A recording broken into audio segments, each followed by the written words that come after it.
afternoon po sa inyo lahat. It's another day and it's another vlog. Ayan, another vlog. Ako yung Hill dito sa harap. As usual, nainip na naman ako sa bahay at naghanap na naman ng content. So, syempre, ang kami naman content ko puro magandang lugar lang dito sa harap. Ayan, sa likod nyo. Flag attraction dito sa Lucille. Ang lagi nakikita yan sa Facebook. Kaya, yan, isipan ko puntahan para may isama rin sa mga vlog ko. Yung mga dati kong vlog, parang, naisama ko na yata yun kaya lang, under construction pa siya. Ayun, medyo, I think, nasa 99% na ang building na to. May later on will be operational. So, since nandito lang ako sa Lucille yan, tignan ko na rin itong building na to, tsaka yung mga maganda pang lugar o kung naman makita lang dito. Tara, samahan nyo ko. Let's go!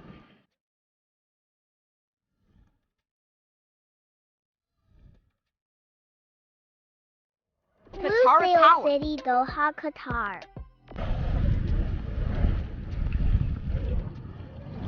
Ang bagong attraction dito sa Lucille.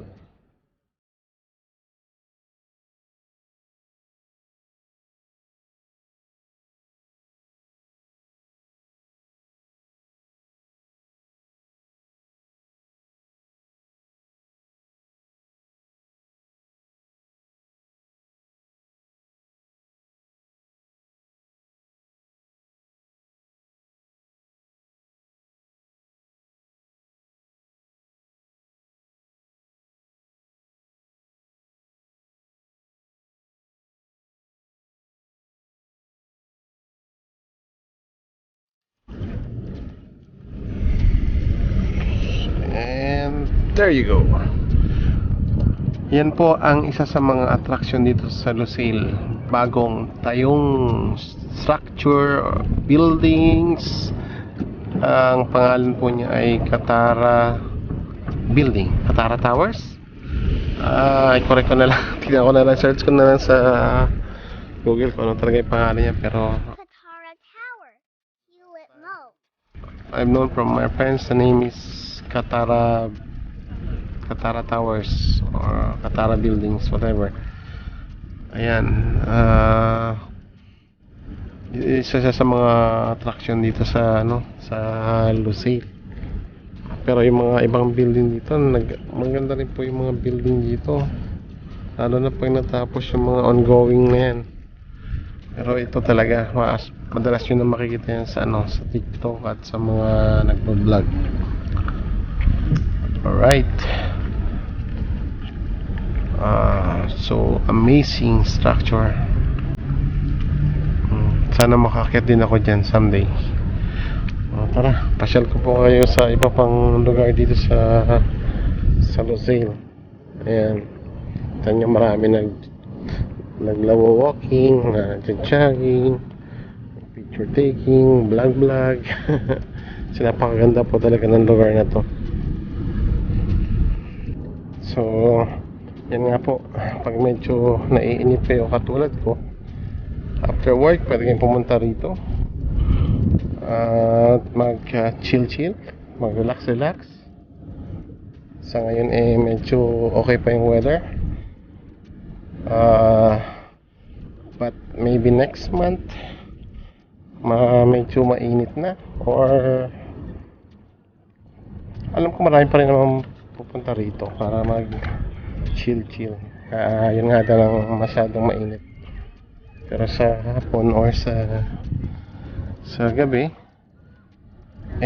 kahit medyo mainit, ano pa namang mag-enjoy pa rin kayo sa view.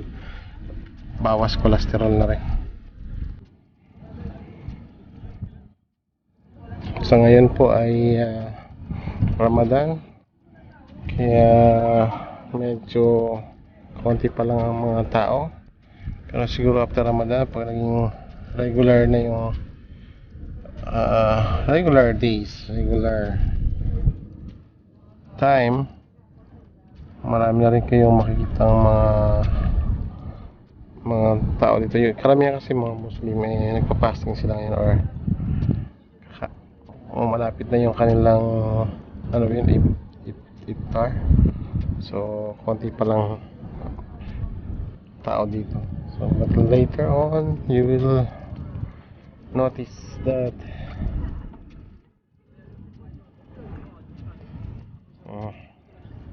I'm so speechless sa lugar na to. Sa ganda. Oh, may ginagawa pa dun, oh. Extension pa yan.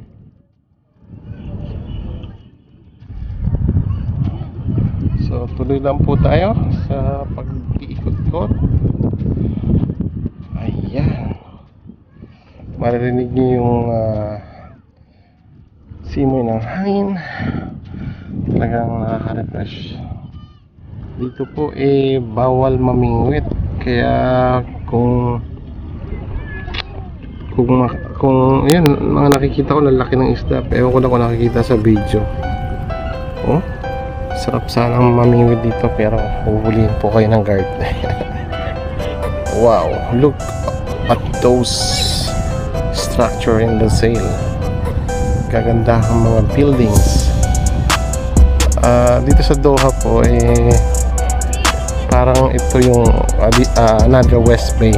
Sa West Bay po, ayan, halos kumbaga, kung makita nyo ang West Bay, kumbaga yung buong area niya halos 90% occupied na ng mga buildings. May mga ginagawa-gawa pa rin doon, pero ilan na lang, unlike here sa Lusail. So nasa 5 to 10 years parang itong dinidevelop. So yan, naglalabasan na yung mga magandang building na yan. So abang-abangan na lang po natin kung ano pa yung maging progreso ng Qatar. Maliit na bansa pero mayaman, so kaya marami silang perang pampagawa ng kung ano maisipan nilang ipagawang mga structures. Kahit yung mga parks, they are keep developing parks, family parks. Ayan. Wow. Alam ko later on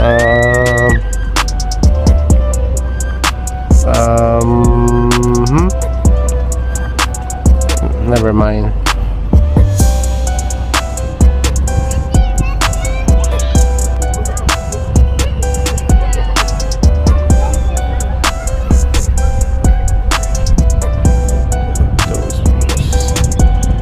Yung mga dates na yan ang palatandaan na magsasummer na talaga, lumalabas na yung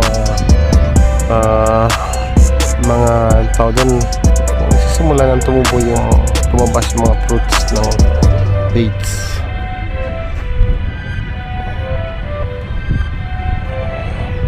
So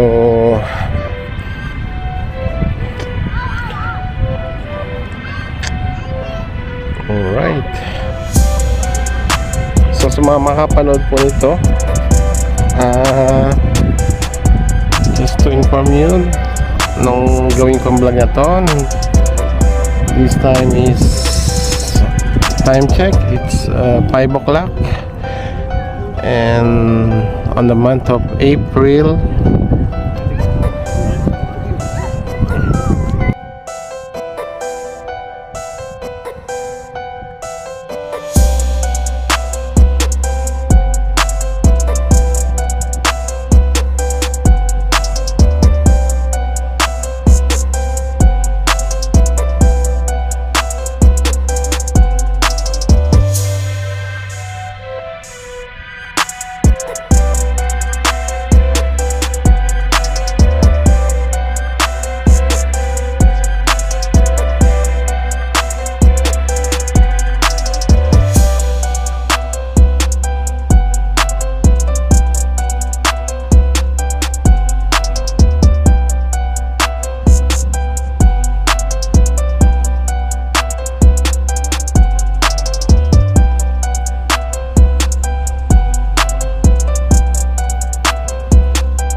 Ayan, pagka nagutom na kayo, marami kayong matatagpuan dito ng mga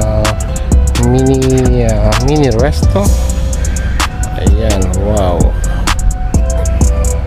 So kung ano man ang gusto nyo pagkain, I believe meron sila lahat dito. Mga maliliit lang na stall. Ayan, oh. Kitchen, street food, everything is here. all the food you want. Alright. Start ang dumilim, binubuksan nila yung mga ilaw. Ayan o. Mamaya makikita niyo pag nagdilim, ang ganda po ng mga ilaw na yan. Yung tama niya sa puno.